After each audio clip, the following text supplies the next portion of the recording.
All right, everybody, welcome to a brand new episode of the Fundamentalists. Two in a row. 2 in a row. Yeah. Look at us go. It's good. We forgot to do the thing. Are you at a comfortable distance from the mic? I think so. I'm going to try to talk about this a little bit. I've got to make sure it's just the same as you, Yeah. so we're at the same volume. Hi, everybody. We're pros at this. We're very good at what we do. We talk about this all the time, how good we are at stuff. We're trying to figure out how to do like filters and stuff to make it look like we're not approaching death, but we'll figure all that out later. So we have a very fun episode for you this week, y'all, now that we're back into the swing of things. By the way, my name is Elliott Morgan. I'm a stand-up and internet comedian. This is my good friend, Dr. Peter Rollins, who is a philosopher, speaker, and theologian. We talk about all sorts of fun stuff. Last week I was a great friend, and now I'm a good friend. I feel like I've gone down the list a little bit. One of my best friends or like this guy. Yeah. I don't know which. It depends on how long you spend in Belfast. So you would just come back. Okay. So I was like, this is one of my favorite people. But now you've been back, and I'm like, Pete. This is Pete. Yeah. We're talking about romance on this particular episode. I'm a little nervous about this episode, Pete. This was your one. This is your choice. Yeah. That's probably by design in some way, but it's such a strange thing to talk about at all. So I'm very curious your thoughts on it. I'm excited. And when it comes to romance, I feel like I personally have a relationship with the idea of romance that ebbs and flows, sometimes in line with my actual relationships and sometimes in and of itself. I'll feel like a romantic person. I'll feel caught up in the wondrousness of life. And other times I'll be like, hold on, I need to actually make an effort to be romantic, and I need to make an effort to activate that side of my brain, because it's very easy for me to chill and not worry about any of that stuff. But romance is such an interesting subject to me because I don't really understand it. I'm curious what your thoughts are on it from a philosophical and a psychoanalytic perspective. Mm-hmm. And I'm also curious what your personal thoughts on it are. If you consider yourself a romantic, if you consider what you do to be a romantic type of job. It's very like heady. It's in the humanities. It's very like, what's the word? I don't know. Yeah. You know By the way, do my feet look weird? Always, yeah. Okay, I forgot I should have put shoes on, so I've got those weird socks. No, I like the socks. I think those socks are the most comfortable things in the world. Yeah. Like the little no-shows that you can wear. They just look weird on camera, maybe. No, I think you look fine. I mean, now everyone's just going to be staring at you. Yeah. No, that all sounds great. So we want to talk about what romance is, the personal side of it, the philosophical side of it. Philosophical side, yeah. And what, like, I always feel like I could be more romantic. Like, I could definitely up it. I feel like I'm pretty good at it, but people show it in different things.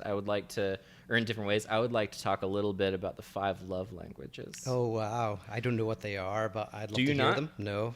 I've just heard the phrase 5 love languages. Okay. Yeah.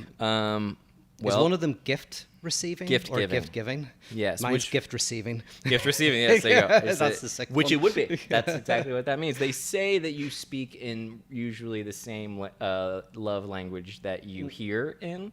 And so people like to, and most people, when they take this quiz, they like to go, I'm bilingual, because everyone likes to think they're a special little snowflake, but they're not. So Pete, I'm not going to do it. I'm not going to do the quiz. I'm not. I take a principled stand against these things. Wow, your love language is being a buzzkill. That's what your love language is. I'm happy to do it as long as you know that it's under duress and that I hate these things, and then I'll do it. That's literally what it says. It says only take this under duress. Okay, well then, okay. Just gender is male. What's your age, Pete? I am 47. Wow, your bracket is the last one. Oh God, before death. That is depressing. Whenever you're putting the brackets in, and you're like literally in the last bracket before death comes to visit you. Have you read the 5 Love Languages Singles Edition? No, I know you have not. No. It's more meaningful to you, Pete, when someone you love sends you a loving note /text/email for no special reason, or when you hug someone you love. Probably hugging's more important to me, maybe. Yeah. Interesting. It's hard. It depends. Depends what the email says. Mm-hmm. Depends what the hug's like. It's tough, yeah, isn't it? Yeah, that's why these quizzes don't work. I know what this is. Yeah, we can.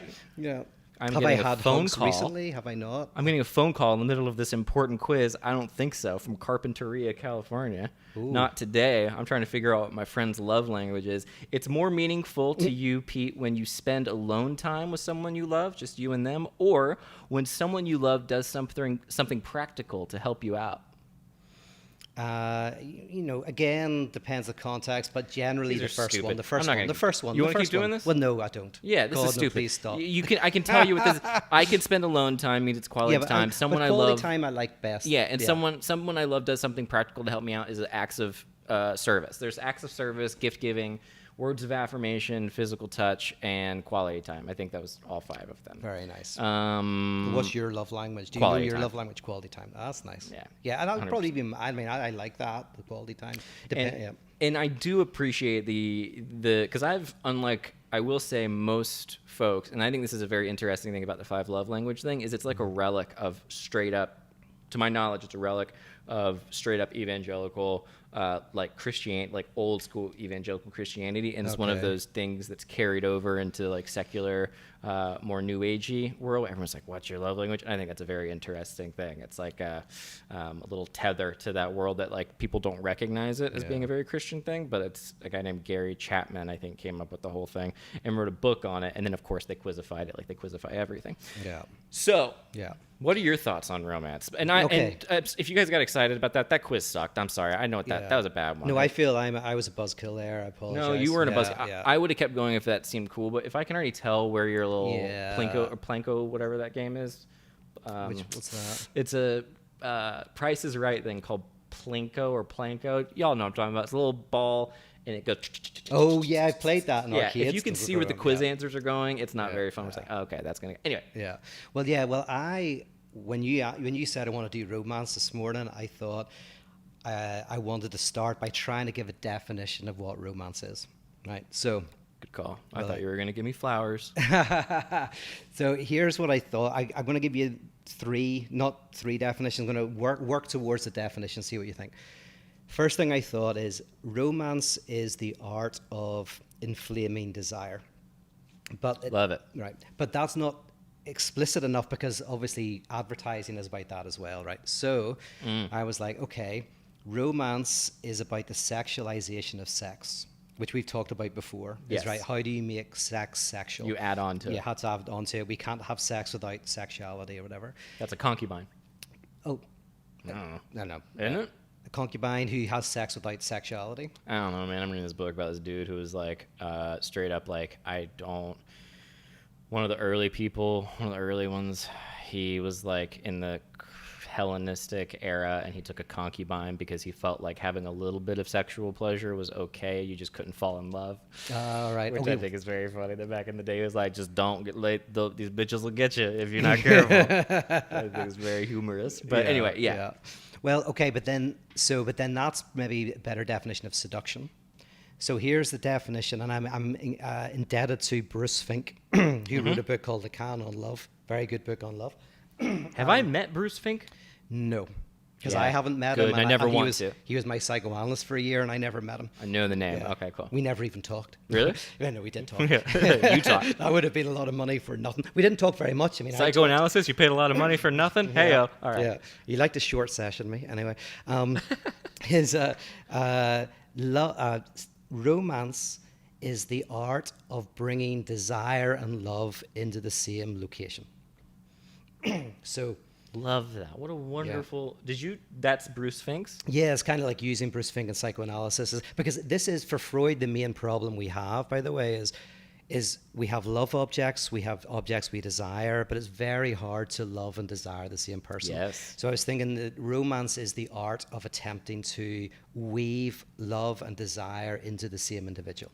Love it. I mean, that's one of those things where one of those statements I feel like that rings true regardless of whether I understand it, which I don't think I totally do. But my attempted understanding would be when you desire something, you desire to possess it. You desire to have it be all yours, like a little goblin that you can take and you can just and you can have your way with it. And then love is when you are just in awe of something that is beyond you, that is so much greater than you. And so to romance is would be the effort of bringing those two things together. Yeah, and like in a very concrete way, like so.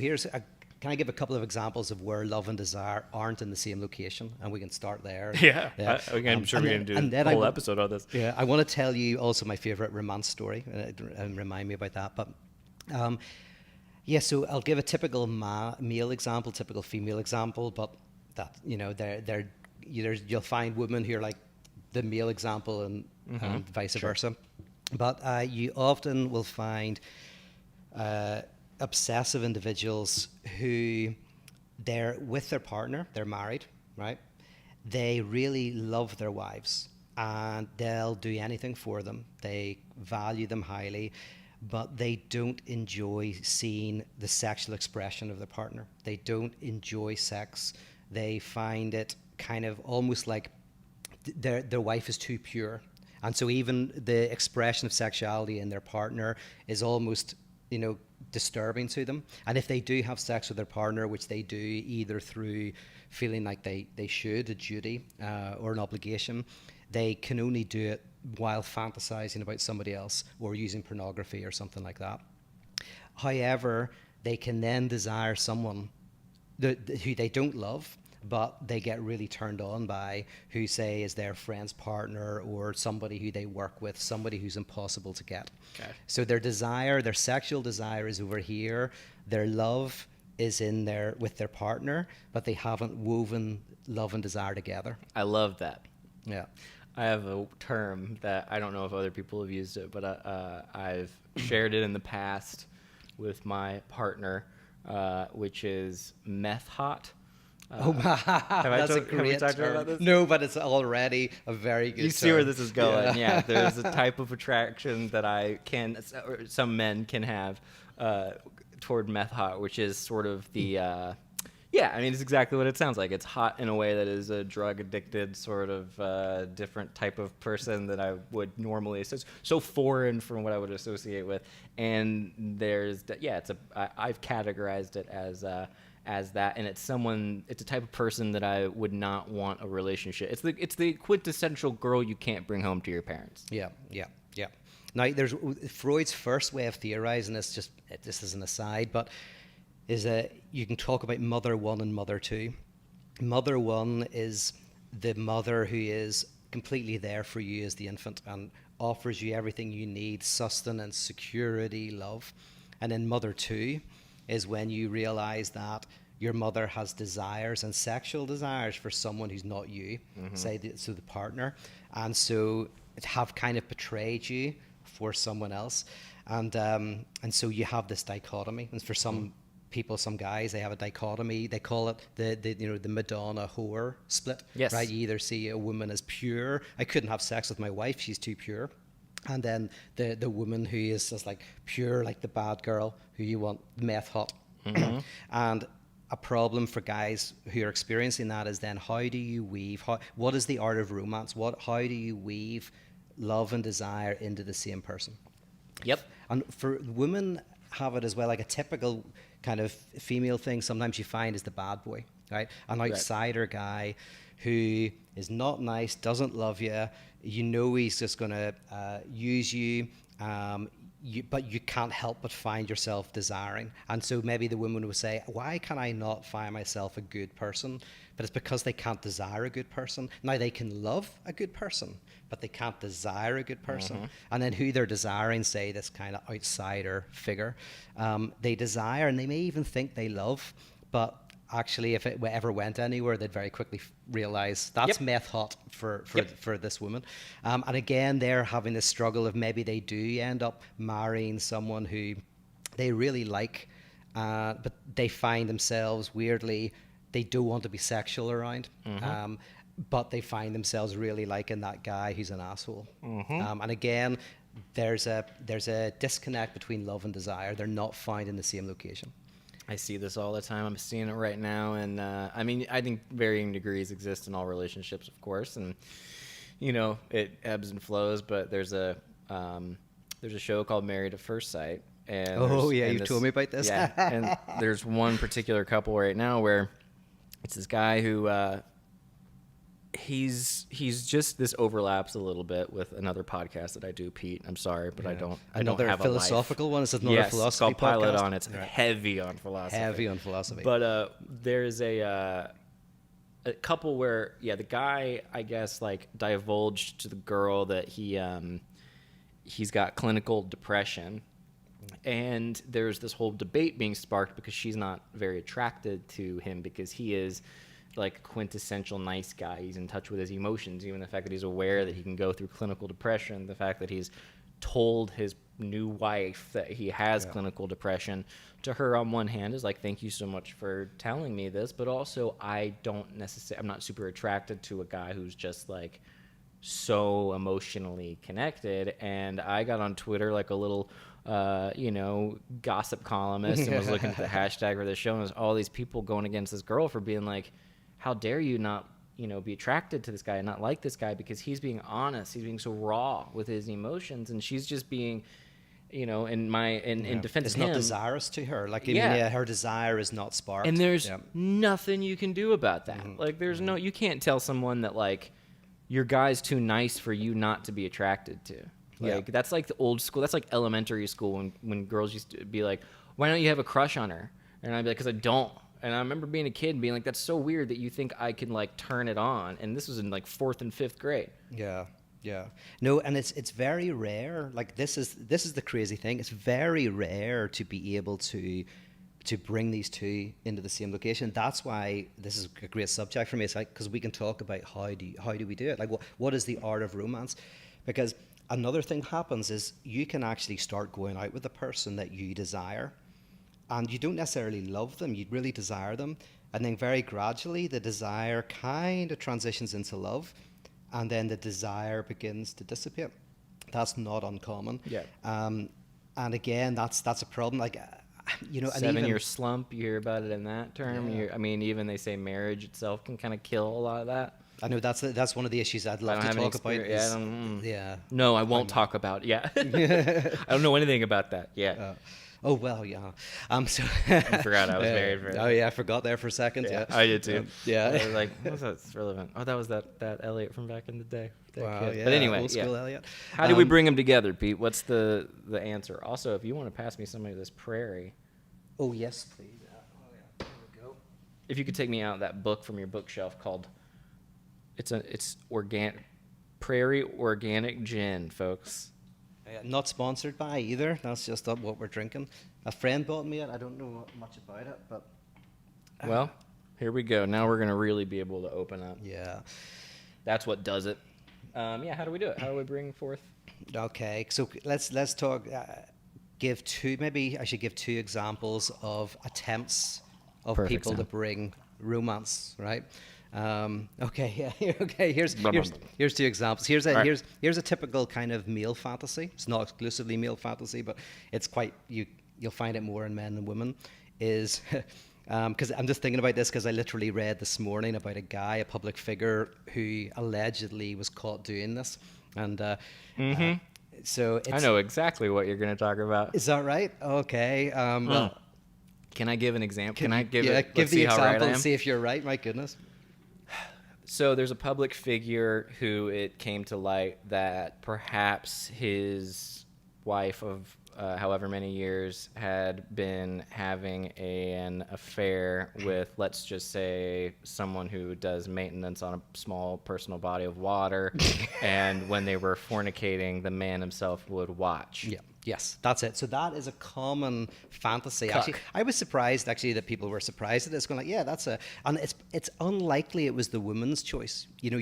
More often it's a man who will come to his wife and say, would you have sex with someone else while I watch? And often the woman kind of more reluctantly does it. This is a very I hate romantic that I evening. think I know where you're going. I hate that I think I know where this is going. It makes me so uncomfortable. Is that right? But I was hoping this would get a little uncomfortable, so it's fine. But I knew it was a premonition when I poured the second gin and tonic. I know where this is going. I get it. I've thought about this. I was actually thinking about this when the story broke. Is that right? Because it was like everyone going, oh my gosh, it's okay.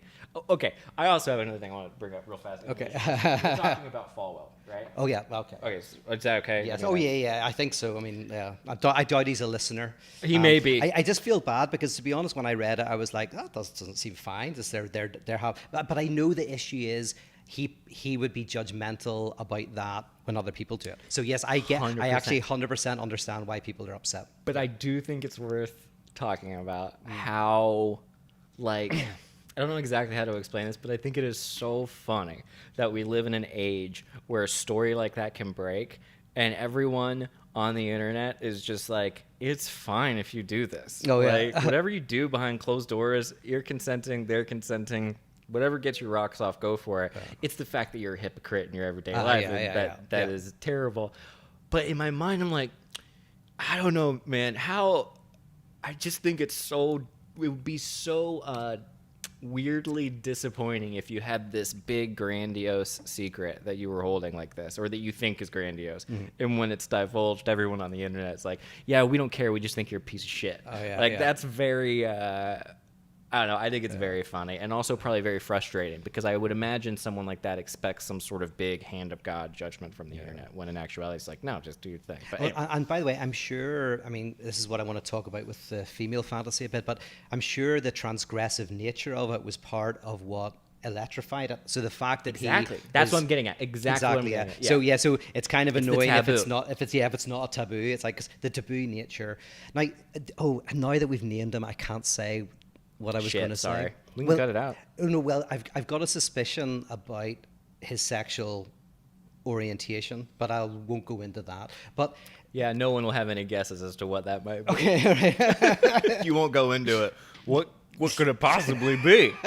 Is that right? Yeah. But here's the fascinating thing about this kind of fantasy is, there's a very romantic thing, you ask your wife, could you have sex with a younger man while I masturbate and watch? Yes. What could be more beautiful? Yeah, it's a Friday night romantic evening. What is probably attempting to be done by him is to bring love and desire back into a love relationship. Yeah. That he, probably loves his wife, but that there wasn't enough desire, so there had to be a way to spark desire. Yeah. Now, for an obsessive guy, great. By the way, what's that? Great. Oh yeah, great. I have no problem with that. Oh yeah, and the thing that's interesting about it is it's a love triangle, but it's a very in your face love triangle. So it's like you're literally have a guy having sex with your partner, and then they're not really having sex with the partner, they're kind of having sex with you who's watching, because that's then generating an obstacle, and the obstacle generates desire, and so you're bringing desire and love but into the same location. I'm using a very extreme example. It's an extreme example. I also wonder, and this is a great place, I'd love to sit on this for a second, no pun intended, but it also, I think, might be tied somewhat into the proliferation and overall acceptance in today's society of pornography, because there is something, you're basically just doing live porn. Like, you are, and porn, in my experience with it, and I've gone up and down with my views on porn. I think some people are very liberal with it. I tend to be like, it seems to, anything in excess. But I think porn, you're sitting there, you're watching two people have sex, and it is a way of shutting down sort of, I think, the love part of your brain, or the romantic part of your brain, and dissociating in a way that is like you're in total control. And so there is a weird control thing that happens where I think you're watching two people have sex and you're just basically going, porn bad, but this okay. Yeah, although I think there is a difference between watching two people have sex and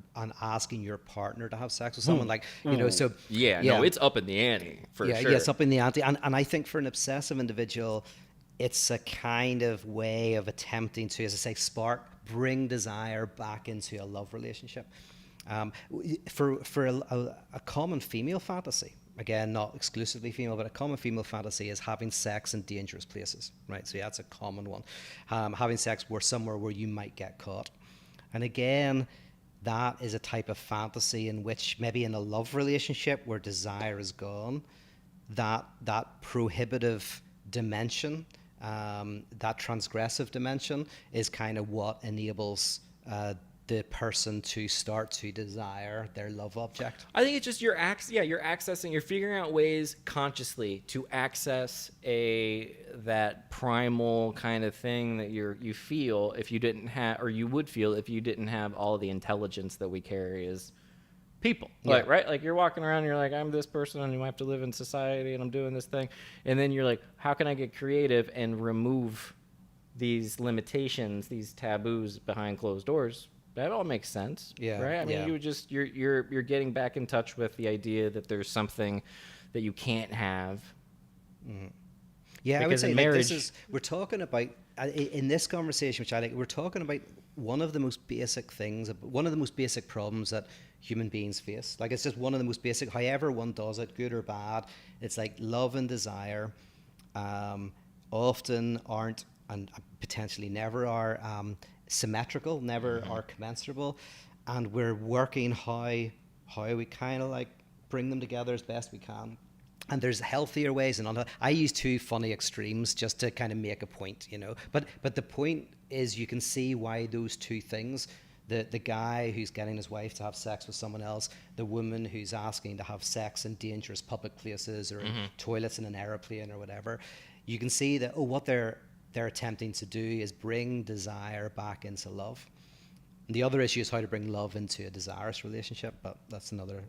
Love into a desirous relationship. But can I tell you my favorite romance story? Yeah. Yeah. You could say no. I would love that if would you be did. weird. I'd love But to talk about anything other than what we've been talking about. Yeah.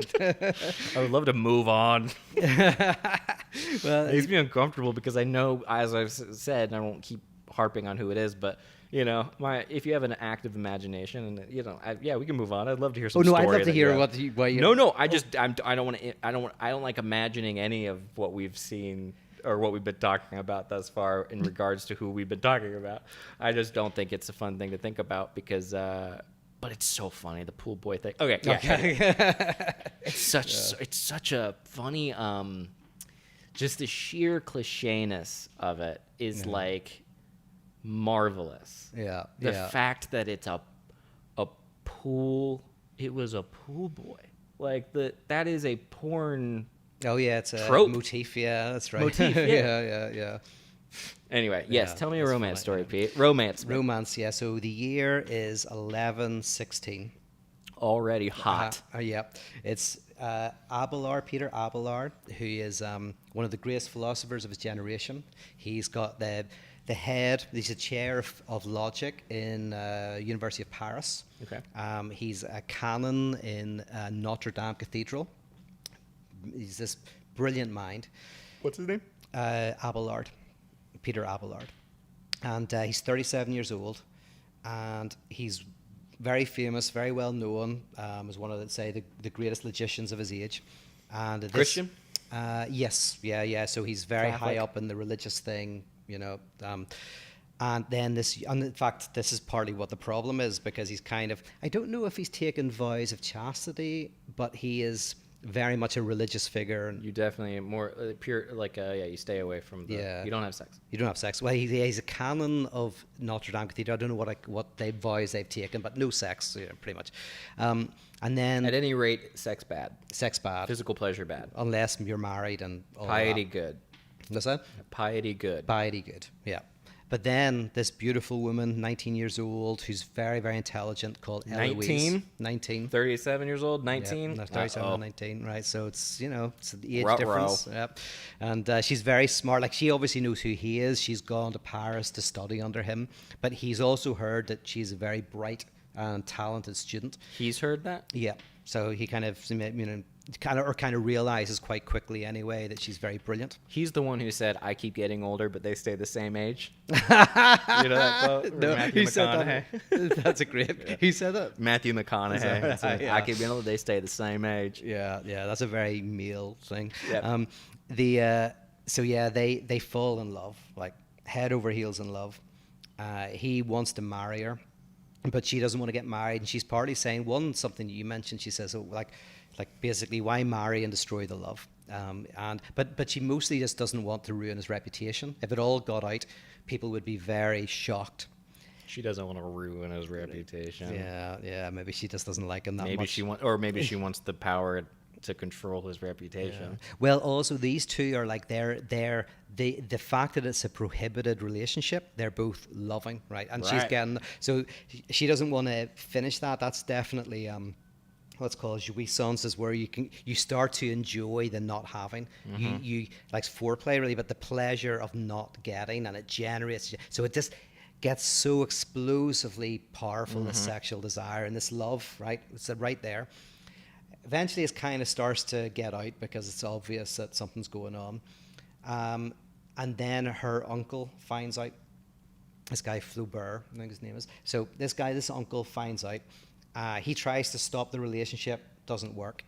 So one night, this is the romantic bit. Oh no! I They, know yeah, some they, shit that you say they it's not pr- romantic at all. I bet you're about to say some terrible shit. He kills her or some shit. I bet Oh. this is gonna be really dark. I bet. Yeah, well, one day they break into his apartment, they hold him down, and they castrate him. Hell yeah, that'll teach him. Yeah. So castrate the God. guy. Yeah, it's extreme, a very extreme thing. And then The uncle? the uncle gets some people together and does this. He's very upset. You think, yeah. And this puts a spanner in the works. So after this, she joins a nunnery, and he starts to go from one monastery to the next, and they start writing to each other these beautiful love letters. Beautiful love letters. I've got the book. It's just another bottle of gin. And then, by the way, That's the book. well, this is a book of the world's great letters, but it has the That letters. book looks like somebody designed it in the idea of a book. Yeah, That's I know, such a ridiculous looking This is book. the kind of book you'd see in a never-ending story No, or yeah, something. In yeah. a movie where you have to have a book. Yeah, that's This a is book it. from the Haunted Mansion. Yeah, this is great. So this when he died, so they write letters to each other, and then when he died, his body was given to Eloise to bury, and then she was buried alongside him when she died, like 20 years later. So, and I want to read the inscription. It's beautiful, but I'll read a couple of bits out of this. Please. Okay. Is this going to be more about the castration part? No, well, maybe it'll touch on it. So Eloise writes this. Why should I conceal from you the secret of my call? You know it was neither zeal nor devotion that brought me here. So she's basically saying she's not religious. Like, she is the ultimate example of, whenever you break up with someone and some guys fantasize that the woman will never be with anybody again, they'll become a nun. Well, Eloise did this. Wow, she she actually really did. did, yeah. She really did. And she joined the nunnery not for any religious reasons. Your conscience is too faithful a witness to permit you to disavow it. Yet here I am, and here I will remain. To this place an unfortunate love and a cruel relation have condemned me. But if you do not continue your concern for me, if I lose your affection, what have I gained by my imprisonment? And it keeps going. But basically she's saying, I'm becoming a nun, never going to be with anyone else. All I care about is remembering you. Mm-hmm. So love and desire, like profound love, profound desire. And then he writes about the uncle. Hey, I wish he wouldn't have done this thing. Yeah, this is a real pisser. Dear Eloise, I appreciate the letter. I miss my balls. Because this is after he's been castrated? Yeah, after he's been castrated. So these are the letters. There's a certain question as to whether they're authentic or not, but who knows? But he says, your uncle, who was fond of you, became my enemy and revenged himself on me. If now, having lost the power of satisfying my passion, I had also lost that of loving you, I should have some consolation.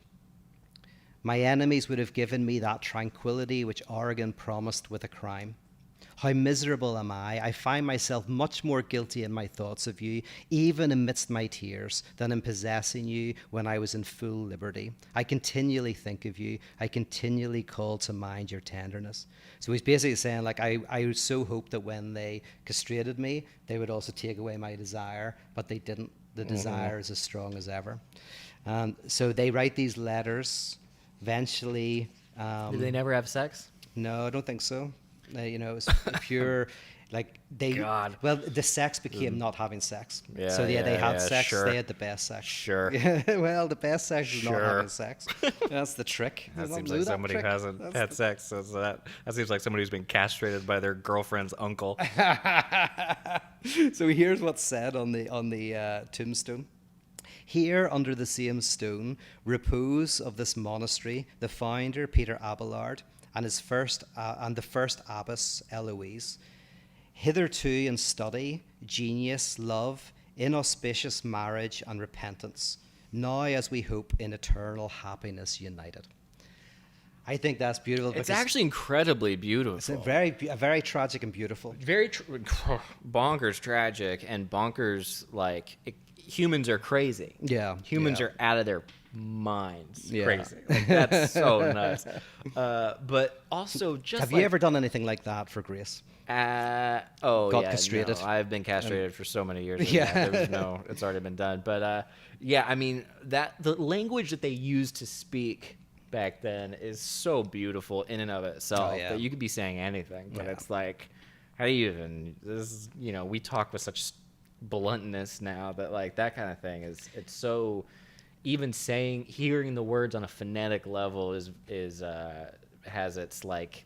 It's Yeah. imbibed with a certain amount of love. It's very beautiful. Very beautiful. And you know what it connects to? Like, it connects to our last week's episode about sacrifices. One of the reasons why it's difficult for us to experience the transcendental dimension of love and desire that they reached is because we don't know the level of sacrifice. Like, and the kind of the ultimate sacrifice of them is they sacrificed. They didn't have sex. She became a nun.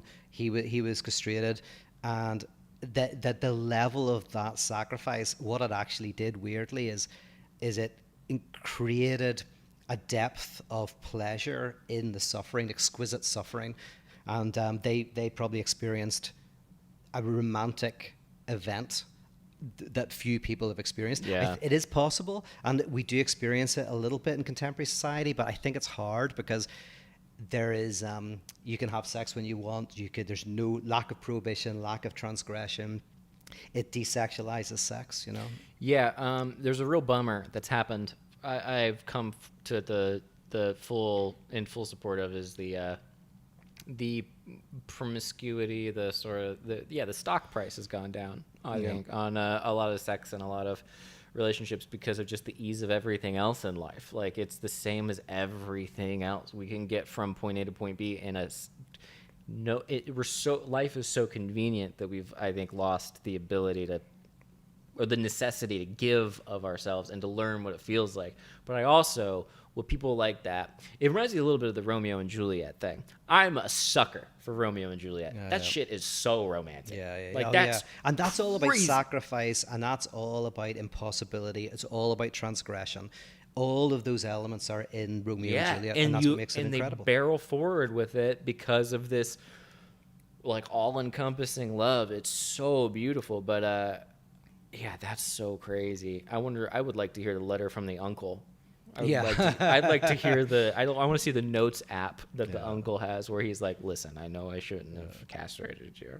So this is what we need. Sorry. Like, we should make a dating app. If I was a business person, I say this quite often, but I would make it. If I was a business person, and then I'd say something. But like a dating app, which brings prohibition into it.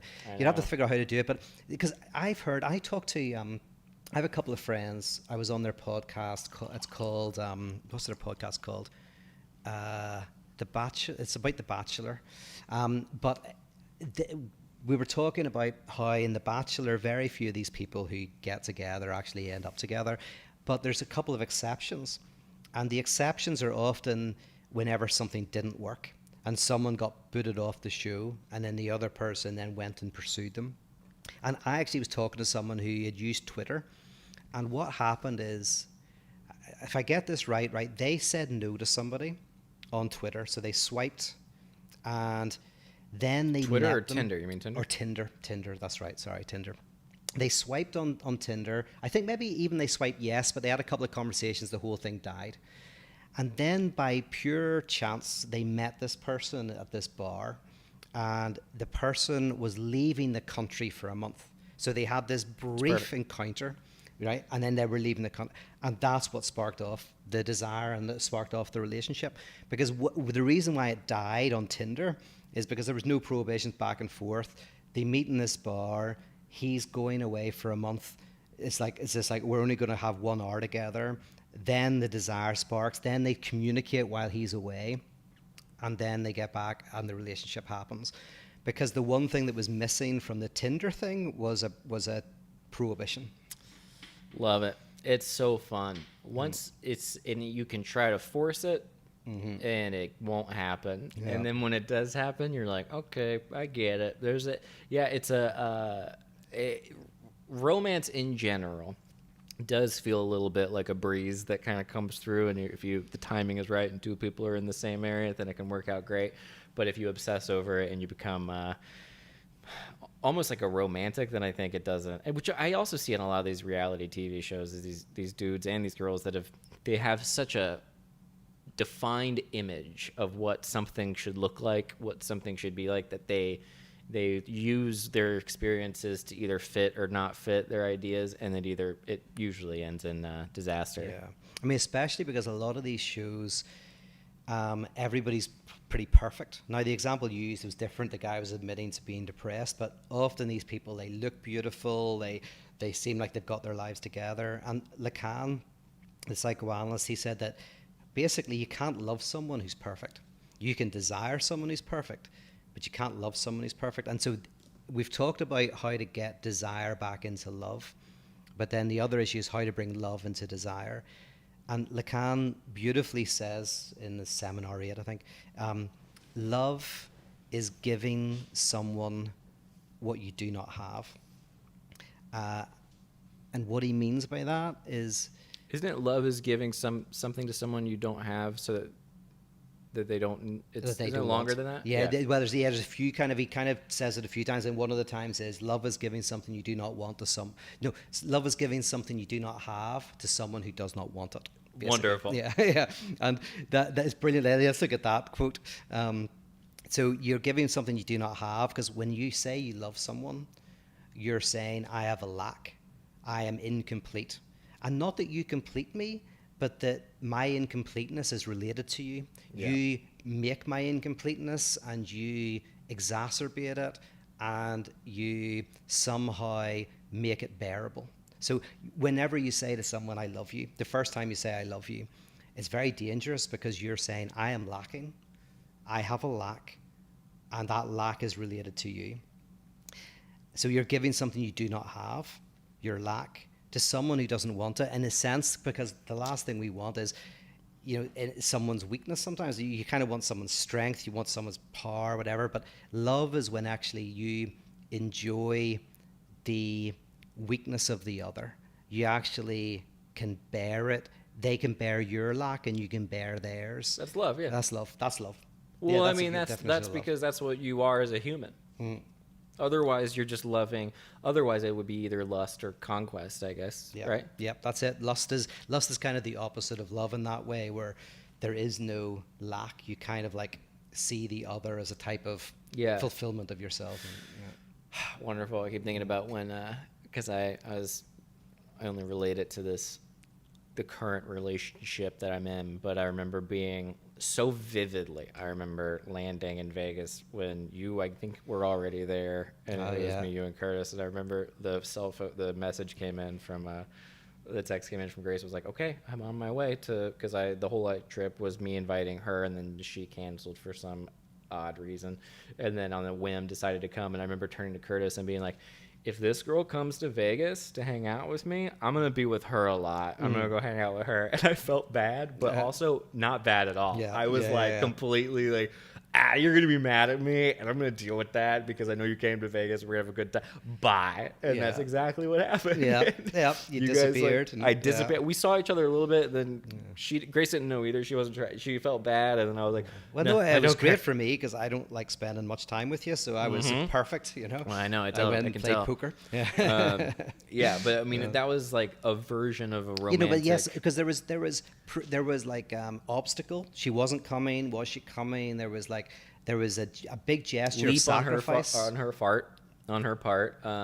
Yeah, exactly. So because that's it. Like basically, sacrifice, prohibition, and transgression are all intimately interconnected with the art of romance.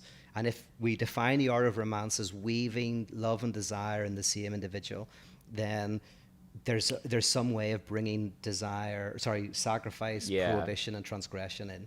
Through an act of will. Yeah. A conscious decision to put yourself out there in some way, which is a sacrifice. Yeah. Yeah. The Tinder thing, I don't know, man. I remember all that stuff.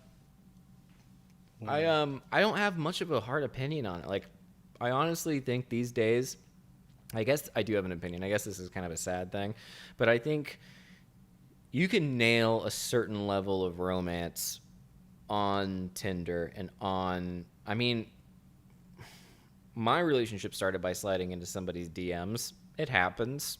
And I think that in today's era, our scope maybe is a little limited. Like, reading something like that is so intimidating because you're like, there's not even a world that allows for those kinds of circumstances anymore. Have you ever had a love where an uncle was threatening to cut your nutties off? Yeah. No, that's true. That has not happened. Yeah. Even like I'm reading this stuff right now on the history of all this stuff and whatever, and the amount of times that people were just killed because they were like, "Hey, I don't think the Earth is the center of the universe." Like, yes, you do. And then there was like all these even ones like Socrates was another one, got killed because he was infecting the minds of the youth and all this stuff. And there's even perverting the young. What's that? Yeah, he's perverting the minds of the youth. Yeah, exactly. Right, yeah. And then so he doesn't fight it. He just drinks his hemlock or whatever and smiles and falls to his death. And I'm like, holy shit, these dudes did not give an F. And they used their deaths as like a punctuation mark on their overall life philosophy. And I'm like, I don't know, I think I want to be cremated. I have no... Yeah. I mean, that's it. Socrates is like the martyr of philosophy. It's quite incredible. And then I was reading about another one that was like, I think he was some kind of a Stoic or something. It was like during the early Middle Ages, and he got wind that the emperor wanted him dead because of what he was saying about like believing that you could have some kind of a happy life. And he said he didn't write anything down. He just was like, let my life be a testament. And then he just like it says he opened his veins and just got into a hot bath and basically killed himself. Yeah. And I'm like, damn, like, wow, yeah. I'm not in support of any of that, but at the same time, I'm like, they did that like it was clockwork. Yeah, they were just like, yeah, okay, you want? I'm like, oh my god! And then you have this castration stuff, and then you have us, and we're like, do you like me on Twitter? I'm gonna swipe right or swipe left. I don't know. I mean, life and death. That's the why dialectically in religion, like life and death are connected. In order to find life, you must lose it, and in order to get to the light, you go into the darkness. Because, and Heidegger was big on this, is actually you can live without acknowledging and embracing death, but you can't necessarily make life worth living without embracing death of some sort, without facing death. And that's we are afraid of death. We run from it. Not all of us, but we live in a society where we can hide death very well. Oh, I mean, I've caught myself I'll be hesitant about being romantic for fear of rejection in a relationship. Yeah, it doesn't make any sense. But that's a perfect example of what Lacan means about giving what you do not have. That there is something very risky about showing vulnerability to the one you love. Because it's trustful, right? Yeah, it's trustful because you are showing not your strength. You're basically saying, I am a lacking creature. I have not just lacking as in I'm hungry, I'm lacking existentially. And not only am I lacking, but it's connected with you. You have exacerbated that lack, and you can make it easier to bear. Wow. And so the individual can turn around to you and say, well, no, I don't care. Do you feel like you're a romantic person? Yeah, yeah. I mean, Yeah, within. yeah. I mean, definitely. Actually, well, I mean, I'm really fascinated, and personally, You're a fucking and philosopher, dude. You're yeah. definitely a romantic on Yeah. some level. You chose a pretty, I mean, you chose a profession that is inherently like, it's an attractive profession in a romantic sense. And by the way, yeah, you know, the word romance comes from like Romanesque, Roman, which means novel, which means fiction, which means it's kind of the type of love that you read in stories. Yeah, you can't say that without slaying pussy. I mean, that's. I mean, goodness, I'm getting just turned on hearing you say that. But yeah, I think you would definitely. I'd categorize you as a romantic individual. All right. Do you know who potentially invented romance? Was the medieval French poets. I thought you were going to say Ricky Martin, but all right. Ricky Martin. The medieval French poets. Yeah, who talked interest. about amour courtois, courtly love. Have we talked about courtly love? No. Amour courtois. It's amazing. It's incredible. It's a form of poetry where basically people got married for a whole pile of reasons, mostly because of like inheritance issues, property issues, all of that. People rarely got married for love. It was kind of unheard of. But what these poets talked about was a type of love in which a woman would marry a nobleman, and then a knight would fall in love with the woman, the noble woman, and they could never be together. They rarely consummated a relationship, but he would dedicate his entire life to her. The knight? The knight would dedicate his entire life to her as an impossible person, and she would accept all of that sacrifice, and all that she needed to give in return was a glance, just a glance, just an acknowledgement of the existence of the knight. It's what's her name?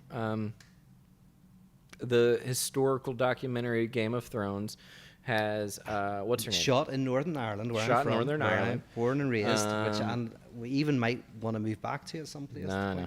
You're fine where you are, and you're gonna stay put. The what's her name? The Queen of Dragons woman. Yeah, Queen of Dragons. What was her name? Khaleesi. Khaleesi. Yeah. Sure. The guy that was like the head knight. That was That's right. That's courtly love. Yeah, he was always just like, anything for you, my queen, or whatever. And she was always just like, yes, you've been a good servant. And he ended up giving his life in service of her. I don't really remember, but I assume that's what happened. Yeah, that's it. That's premised on courtly love. And so courtly love would realize that, and this is very key in psychoanalysis, is there's never two people, there's always three. And in courtly love, the example is there's the two people who love each other, and then there's the prohibition. Never two people, always three. Let's back up. Okay, yes. There's a lot to unpack in that phrase. Law of prohibition, kind of the idea of an intrusive other that maintains desires, that kind of thing. Yeah, Big other. But even like, big other is the main performative aspect, like the he who shall not be named, that we definitely didn't mention his name directly. You multiple times. Uh-oh. The poet.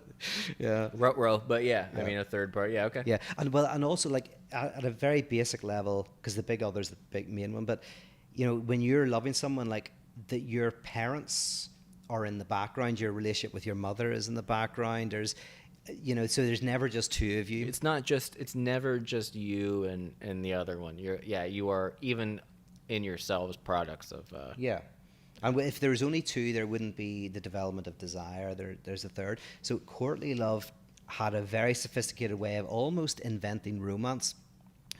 And then the English kind of said that you could have that in relationship, which is interesting. So the whole thing that we think now is like, because basically what the French did is they said there's love and there's desire, and never the twain shall meet. But in the failure to meet, that's where all the pleasure is. In the failure, there is this transcendental dimension, because the woman feels amazing. Yeah. She feels like the embodiment of a goddess, and the man feels amazing because he has something to sacrifice his entire being for. A purpose, yeah, like we were talking purpose, about last absolute week. Purpose. You know, And that's so they both get something incredibly powerful out of it. Love is such a pain in the ass, man. Yeah. What was I reading or talking? It was it was a Reddit thing that was like, what sucks about being in love or something like that. Yeah. And it was like specifically asking men, and some of the top answers, I was like, I'm very curious what the answers are here that get upvoted the most popular answers. And one of them was like some guy, and I related to this very much, where he was like, it just takes up all of my time. Mm-hmm. It's like my mental bandwidth is consumed with being in love. And I was like, oh yeah, that one hits home. It's not the worst way to be, but also, like, you know, if you're not, like, I remember not being an in love person and being like, I got so much time on my hands. I can do whatever I want. I can do this. I but just stand up and do this, go out every night and do this. And then when you're in love, it's like, no. I know. Well, that's why some people get married, because marriage is a good way of getting distance from love. Well, you sound anti-marriage when you say No, I'm not stuff. anti-marriage. I think that's a good thing. I think it is a good thing. Yeah. I mean, well, so marriage is maybe we should do a whole podcast on marriage. I bet. Yeah. Well, it depends. We could talk now about it. This has been a fun conversation so far. But you know what? We can't talk about everything. Otherwise, we'll have nothing else to talk about. I bet we could talk a little and talk about it more later, and no one would care. Yeah, and nobody would know. But let me check the time. Oh, yeah. Yeah, we'll talk a little bit about marriage. We got 15, 20 minutes or whatever. I got to pee a little, but I'll hold it. I will hold my urine as a sacrifice for how much I'm loving this conversation. Yeah. Because one of the advantages of marriage, which is a good thing, is in sickness and in health, rich or poor, right? So there is a certain distance of desire where, like, I'm not doing poor. Sorry, guys. No. No. That's you draw the line there. I'm not. Yeah. We're all going to be person. I did that alone. I'm not gonna do it. Yeah. No, I would. Yeah, of course. I get it. Richer or poorer, sickness and health, through all things. Beautiful. Yeah. Right. And that gives, because one of the difficulties with a very passionate relationship is, especially if you're an hysterical individual, is you're always asking, does the person really love me? What do they really think? Do they really love me? And that question can never be fully answered for an hysteric, but marriage can give a certain give a certain stability to that question. It's on paper. It's on paper, and it's like okay, we can go through periods where actually we don't even have to like each other, and we'll still kind of stick together, and that can kind of create a certain stability that allows you not to be completely taken up by the desire. Ooh, you know what I just realized, Pete? This is why we do this podcast. I just philosophized something. Get ready. Marriage is the opposite of the chaperone thing. It is you're taking your desire, you're galvanizing it in a third party, which is, of course, a piece of paper, a document, a legal binding contract that says that you're married. And in doing so, throughout your relationship, you are able to point to some sort of other thing, some sort of tent pole, grounding thing that makes you go, okay, everything's okay, that allows you to go through the rest of your life. But it is similar to the way that chaperone, when you're driving around, you know, in the 50s, and you got the girl and the guy, and they're like, why is my mom here? And you know that, or the dad, and you know that they're actually creating desire because they can't have one another. Marriage goes, we actually now will choose to love each other because we have this chaperone, this ever-watching eye, which is, of course, the idea of marriage itself. That's very good. No, like, you're right. Like, when you get married, there's a third, and which is the audience as well. Like, the audience watching that you're marriage is the audience, right? It's basically it's some imaginary audience. Yeah, it's a big other audience. So, and that's why even whenever like two people are not getting on well, you go to a mediator, because there's a third. Like, whenever I say there's always a third, the third is often imaginary, but actually there's so many times in our lives that we actually have to find someone to incarnate the third. So the mediator is a person who incarnates the third. So we talk to them in order to encounter ourselves. Yep. So there's something about marriage that is about triangulating the relationship. And I have to think about that a bit more, but now I'm drinking more gin. I know it's remarkable how little it makes you think the more you drink. Yeah. There's something in romance to that too. There's also something about this weather that's not thinking weather. Ireland is thinking weather. LA is not thinking weather. Not right now, man. How's Ireland thinking weather? Because it's 'Cause cold it's and rainy and drizzly, and you can look out at Cozy. the ocean, and with an open fire. yeah. And here it's like if you walk outside, you're like, kill me. Yeah. And then I was getting in my car to come into to your building, and I was like, this is miserable. And I was like looking around, I was like, it's actually kind of pretty, but in my mind I was like, it's so hot. So hot. And I was like, this is terrible. But yeah. I want to go to Death Valley. A friend of mine was saying he sometimes drives to Death Valley just to feel the heat and the desolate nature Really? of things. And so I was thinking, I need to take a come to drive Palm out Springs. there. Yeah, no, but that's nice. It is. Death Valley. Have you been at? Well, I don't even. Are they close? Or are they completely different? No directions? Yeah, but Death Valley, from what I can guess, is just pure desert. And Yeah. like Really. kind of like horrifically hot. So you want to go to the least inhospitable. thinking weather imaginable. Yeah, kind of experience what that's like. But I'll have to go to Palm Springs at some point. Yeah. You'd love it. Yeah. What's the so what's your I mean Takeaway? should we go keep being romantic? Should we go work on our romance? What's your advice for people who want to be more quote unquote romantic? Okay, so And this will be that we'll round, this is kind of the takeaway kind of or segment. Okay. I suppose romance is we've said it, the art of bringing love and desire together. So some people here listening to this will go, I've got the desire down, don't have the love down. Some will say, I've got the love down, I don't have the desire down. And so depending on which direction you're coming from, love this. you're going to have to think about what activities, rituals, what liturgy, right? What date night is going to look like that can somehow potentially bring those two things together. And whenever it comes to someone who's desiring into the risk of love, there has to be, I think, something about exposing your weakness and your symptoms and your unconscious, like your lack. And for people who have the love, You think? Wait. Oh. That's for people who what? Who have desire, they're in a very desirous, passionate relationship, but without kind of love. You think those people are listening to this podcast? No, they're just having a good time. Who cares what just they're out doing? there. Yeah, they're out having fun. They're just out having They're out fun. grinding and having a good time, not even worrying about these things. All of us little lovey-doveys are like, I know, that's it, listening to the podcast. yeah, I don't think as many people are going to be like, thanks, man. Yeah. Thanks, bro. Although it is very depressing for the person who can't love. Like, ultimately, we look at them. It's so like, sad. Who's that guy? Who's this famous Joe star? Beretta. Joe Beretta. Yeah, Sorry, he's no. all fucking no loving, that guy. No. No, who are you talking about? He's a famous star who always goes out with people. Dan Bilzerian, right? No, he was born supremacy, born ultimatum, Matt Damon? Is it Matt Damon? Yeah. Does he have a reputation for always just going out with girls? Leonardo DiCaprio? Leonardo DiCaprio, that one. He has that reputation. So, Dude, very painful for him.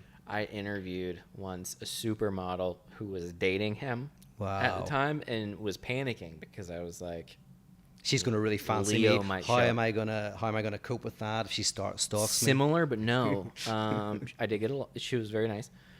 She, I guess, was off camera, like saying, like, yeah, we're dating right now, but like, I hope I'm not like the rest of like his girls. Like, I hope he like really likes me. Okay. And the producers and everything were like, mm-mm. No, yeah. That's It's not gonna obvious that it's not gonna work out for you. And Yeah. it did not. No, like he is tyrannized with the inability to love. Now he may have changed, but it's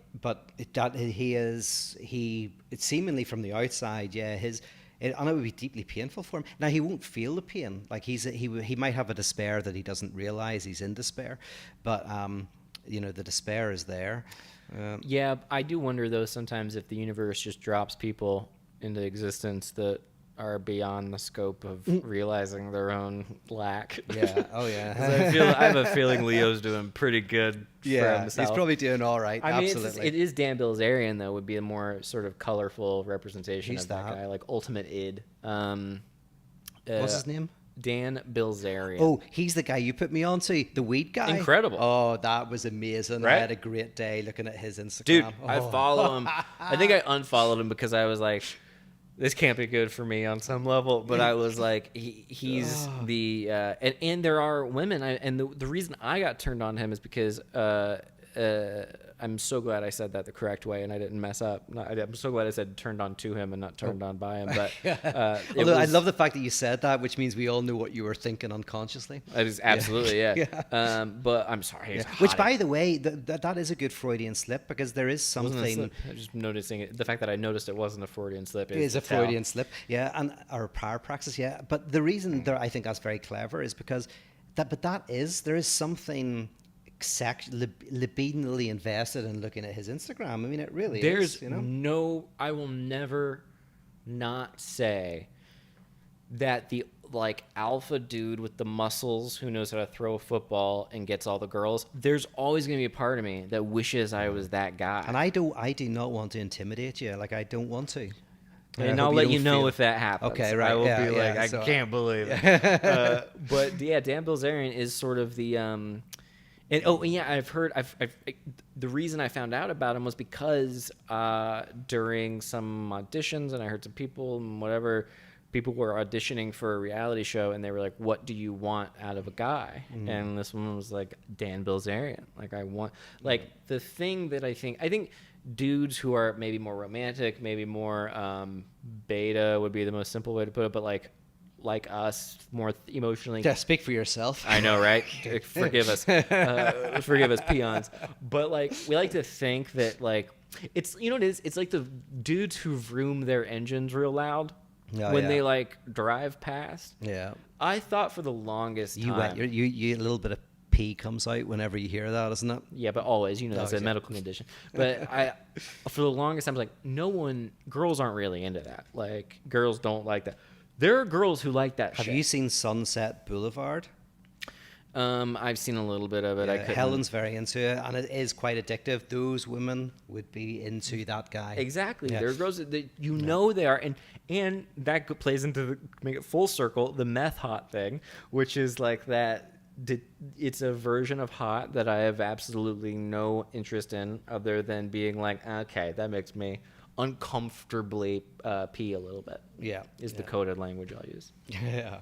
No, we have to do a whole episode on him and Sunset Boulevard. That the GI Joe and the Barbie doll, because I think it's fascinating, and also the people who reject that for various reasons. Yep. Yeah. And the people it's one thing to reject it too, but then you have to remember, like, oh yeah, no, we come in all shapes and sizes as humans, and that's the most romantic thing about everybody. Guys, this sounds like a Oprah Winfrey end. That was beautiful. Yeah, I was a little tear in my eye. Exactly... What's your takeaway, by the way? I want to hear your takeaway, because this was your idea for a podcast.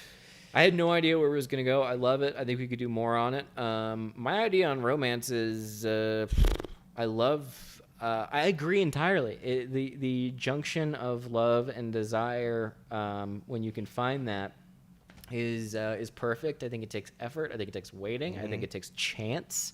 And there's various ways to do it. Like, I mean, I use two very crazy examples, but there are less crazy examples. But that's what date nights are for. You guys are very good at date nights.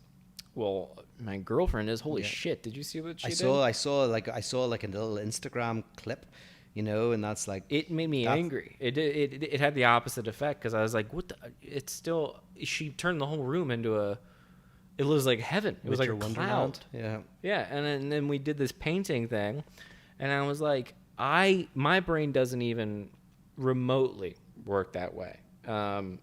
But then I did something for her last night, but it was also like a gesture for the future, and it was basically for her birthday, and I like planned a thing for her birthday, and I was like, is this cool? But in my mind, going back to what we were talking about, I was like, there's that part of me that was like, I'm doing this and I'm planning this, I'm doing it. In the back of my mind, I'm like, what if she doesn't like it? And so then as I'm giving it to her, I'm like, you don't have to do this if you don't like it. But that's not romantic. You don't want to be like, kind of a pussy about it, and be like, oh, it's okay. So I was like, you like it, right? We're good. Okay, cool. All right. But if you don't, tell me. And it was like that guy. I'm like, was it a very detailed description of a fantasy you wanted to live out? Exactly. Yeah. You may not want to do it. You may not want to wear this outfit. You may not. Yeah. And for some reason, she was against the whole rubber band part. And I was like, no, I got the rubber bands. We're going to be great. It's risky, I don't know what that means. Yeah. So Yeah, man, this has been a great podcast. I've enjoyed it, but I've also had some gin. But Yeah. yeah, All I right. loved it. Thanks for tuning in. Yeah. It's my choice next week. Do you know what it is? No, not yet. Perfect. Oedipus complex, maybe. Ugh. All right, motherfucker.